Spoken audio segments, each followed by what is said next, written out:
Martin, congratulations. Big weekend for you, your family. Yeah, thank you. Unbelievable weekend. Love coming up here to Dover. It's been an awesome track for us over the years, for me and our team. It's amazing to get back to Victory Lane at my first home track, and obviously a special weekend for the family with Ryan winning Saturday and his first Xfinity win. So pretty cool to be able to do that and get added to that list of brothers that have swept the weekend. Super special, and definitely really, really happy, thankful to my team and all of our sponsors, Bass Pro Shops and auto owners and racers and Toyota and TRD and everybody that makes this happen. And feels good just to finally put one all together. We've had some real heartbreakers in the past year or so, and feel like we give away 7, 8, 9 races in that time, and you just never know when the next one's going to come or if it's going to be the last. So I'm excited about it, and hopefully, we're going to enjoy this one. Awesome. Congratulations. We'll go ahead and open up for questions. If you have one, raise your hand. We'll start with Zach in the corner over here, and then we'll come down here to Mark, and then Bob, and then Marty. Zach Sterniolo, NASCAR.com. Martin, congratulations. You end this winless streak. You talked about what it means for the family. What are the emotions, or I guess how emotional of a weekend has this been, given you end such a long winless streak? You see your brother finally. It isn't that long.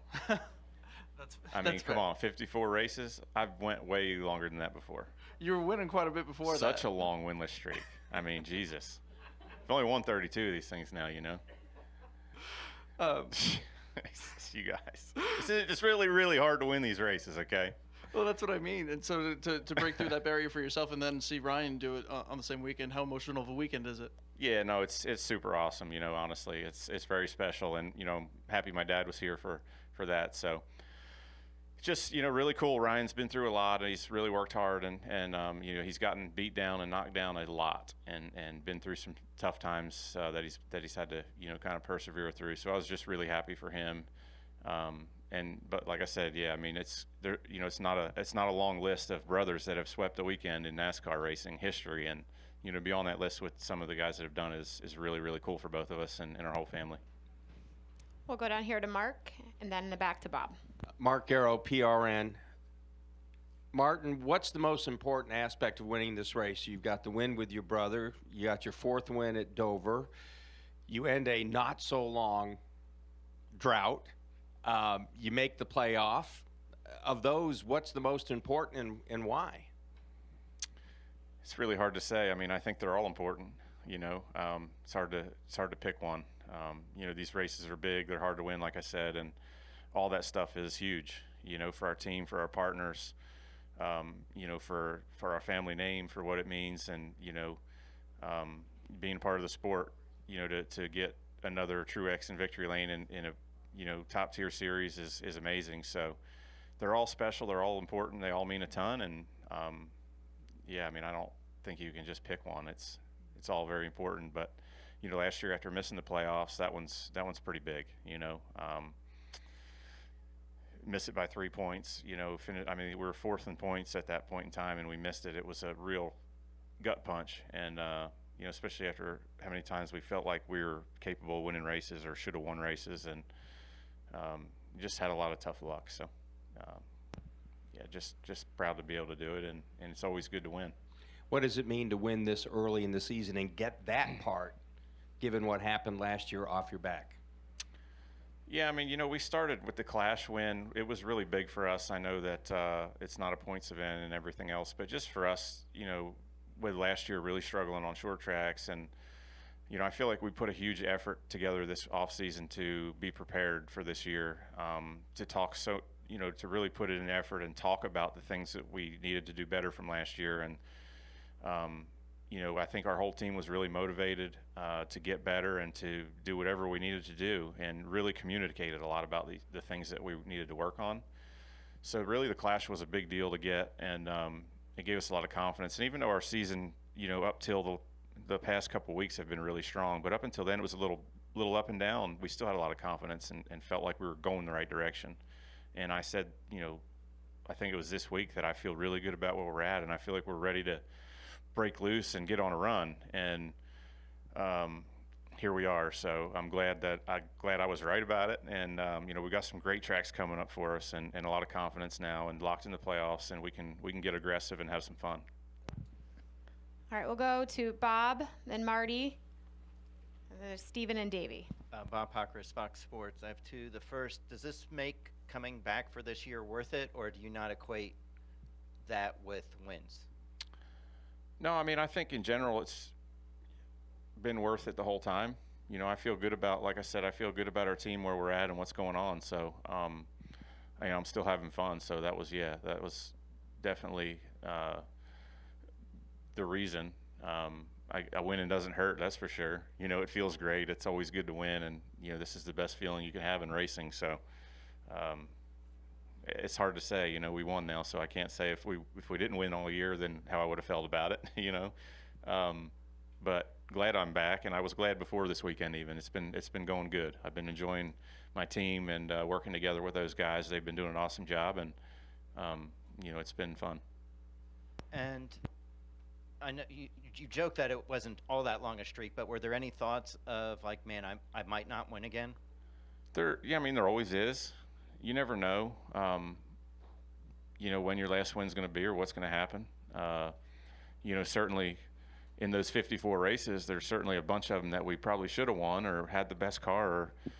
And you know, I think as tough as that is to swallow when those heartbreaking races happen, it keeps you motivated. It keeps your mind like, okay, yeah, we know we can do it, right? Like if the belts don't fall off the engine, we're going to win Darlington. If we didn't use a set of tires in stage 1 at Richmond, we're going to win, you know, Richmond. So it's like you have all these races throughout that period that it's like, okay, we were good enough to win. We should have won. It's not like we can't do this. We just need to put it all together. And that it's kind of like that carrot dangling out in front of you. You know you can get it. You just gotta find a way. So yeah, it definitely helps to be running good. If you're not running good and you're not challenging for wins and you're not leading laps, then yeah, it's like you don't know if you'll ever win again. But other than that, it's when you're running good, you know what's going to happen eventually. We'll go to Marty. Marty Scala, Rock Sports Net Race Pro Weekly. MTJ, congratulations. Going deeper on the family side, I know your dad was emotional when Ryan won, but now that it is a Truex weekend with you winning today, what was your dad like when you two talked? Yeah, obviously excited. You know, it's hard to read him. He's pretty quiet when he's at the track and all that, but you know, just obviously really excited, really proud of you know, his two sons going to victory lane. So he got the chance to race here one time, and it scared the crap out of him. That's kind of what I gather out of it. But really, really cool that you know, Ryan and I both were able to win. So yeah, very neat. Want to ask you as well about the battle with Ross Chastain throughout the race. Where did you feel like your car was better than him, and how hard did he make you work for it? Thank you. Yeah, I mean, I think, you know, throughout stage 3, you know, we fired off there. We got to second. Both of us passed the 24. I almost had him pass before he passed the 24 for the lead, I feel like, and then I made a bad decision there. And then he got by the 24, then I followed him. And I was just kind of in his tracks there until the green flag stopped. Really, I could get 2-3 car lengths, couldn't get any closer. And I felt like I was a little faster than him. But he was just, you know, moving around on the racetrack to take the air away from me, and I wasn't going to be able to pass him. So really the difference in the race was the green flag cycle, jumping him by 2 laps or whatever we did there, coming out in front. That was the difference. Felt like our cars were really equal, and whoever got out front was going to have the advantage, and that's really what it came down to. But it was a good race, and you know, he did a good job, and you know, we just kind of got him on pit road there. We're going to go to Steven, then Davey, then Tom. Steven Stump, frontstretch.com. I have 2 questions. Obviously, we discussed all the different things in play this weekend, breaking a not-so-long streak, brother Ryan winning. You've had a lot of great weekends in your career. Where does this rank among them? Man, it's up there. I always have trouble, you know, kind of separating wins and what means the most here or there, and you know, I can't even pick favorites when it comes to tracks or dinner. So I just try to live in the moment. Honestly, I try to enjoy each one of them. They're all special, they're all important. This one's been awesome. aside from being bored all weekend sitting in the bus watching it rain, it's been an amazing weekend. I wish it was Sunday instead of Saturday because Sunday instead of Monday. But we waste a lot of our life sitting around in this sport, and when you have days like this, it makes it all worthwhile. And the second question is, and kind of with how emotional this weekend must be. You said you guys are going to celebrate a while. How long is the celebration going to last until it's back to work for the next weeks? A little bit of work tomorrow, but I'm going. I got some friends that are having a bachelorette weekend, and my cousin, his fiance, and then a bunch of friends and some family, and I'm going to meet up with them somewhere for a couple days. So we'll have plenty to celebrate. We'll have a big time. All right, thank you. We're going to go to Davey, then Tom, and then right here in the middle. Hey, Martin, Davey Siegel with SiriusXM. Congratulations. Thank you. You were talking about the winless streak and kind of joking how it really wasn't that long. Did it feel as long being over a calendar year to you? Yeah, I mean, it felt long. It feels like it's been a while. No question. But again, I've been through a lot longer ones, so it's not. It's easy to stay motivated when you're running good and you can do it. It's just as simple as that. I mean, yeah, it felt like a long time, but it's over now, and we can go try to get some more. This is pretty big for James too, obviously. He was kind of joking in victory lane, saying that everybody can stop tweeting him and telling him that Cole should replace him. Yeah. You guys obviously have a unique relationship. Sometimes it comes out in profane ways over the radio. Yeah. What do you think this means for James specifically in terms of where he's at in his career?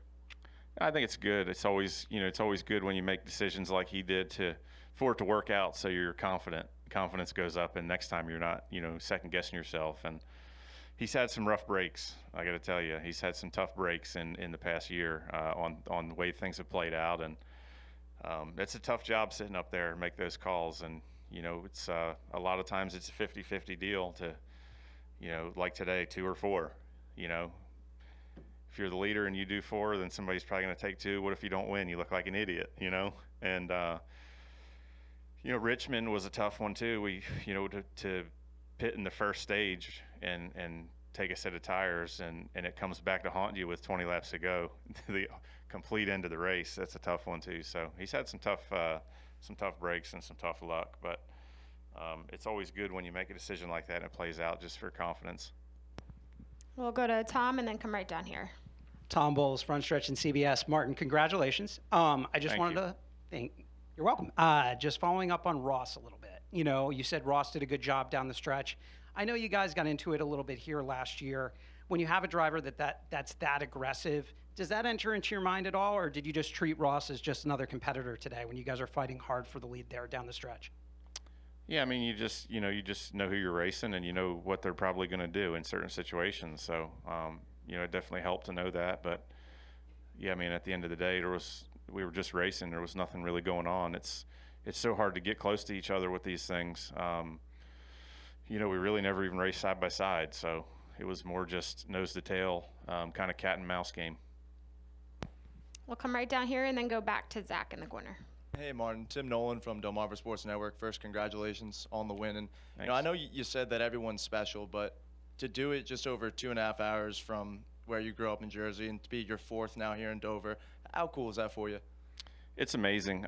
This is one of my favorite tracks. I love coming here. Like I said, a lot of friends and family come to this track, and I feel like we have a lot of fans up in this neck of the woods. So it's been one of my favorite tracks for a long time since I first came here.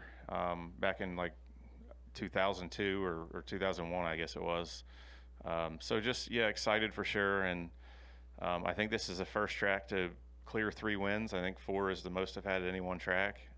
And we've given away a few over the years here too. So really cool to have, have my name up there with some really legends of the sport on having, more than 3 wins here. I think there's only a few that have that. So it's super special and means a ton. Go to Zach. You and Ryan Blaney ended up restarting next to each other on that final restart. Obviously, he's in the midst of a winless streak as well. I assume that doesn't really enter your mind, but what was that battle like? Because I mean, you guys were pretty even for at least a lap and a half there before you cleared him. Yeah, it was quite a battle. He got a great restart. side by side through 1 and 2. I couldn't clear him side by side through 3 and 4. It's like, and then, you know, finally on the second lap after the restart, was able to clear him off of 2. I got in really hard, way up the racetrack, so he had plenty of room to shoot around the bottom and get back under me.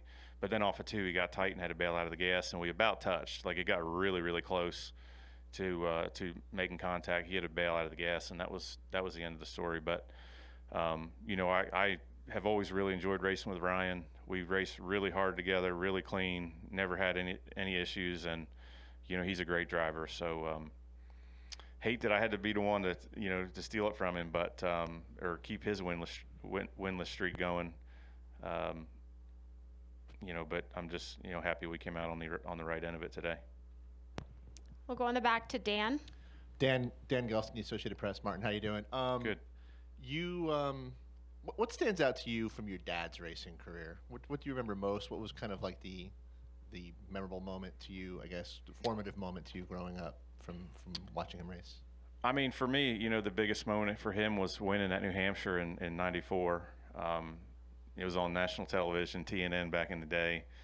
You know, they had Darrell Waltrip and Buddy Baker, I think, doing the broadcasts with Steve Burns. And, you know, that was, you know, for me, seeing him race at that level and win at New Hampshire, Loudon, was crazy. So that was definitely his biggest racing accomplishment that he ever had. But I think for me, just, you know, the way he did it with a small team of guys that, you know, he grew up with, his buddies, and they just, you know, went and racing as a hobby and got pretty far with it, but never had the best equipment, never had the smartest people in the series. He was racing, you know, Busch North back then. There was some good guys and smart guys up there.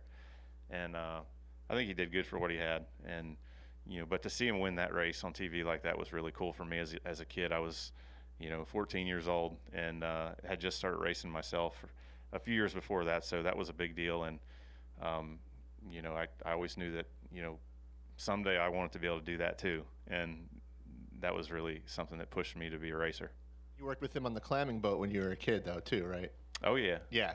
I mean, I went out on weekends when I was young just to check it out and spend time with him. And then, you know, as I got older in high school, I'd work weekends if I could to try to make some money to race. And then out of high school, I went full time for almost 2 years as I was racing to try to make it all work. So glad I figured out how to go fast so I could get the hell off that boat.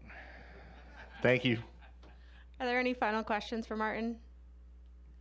All right. Thank you all. Congratulations. Yep, Good luck thank next you. week. Appreciate you guys.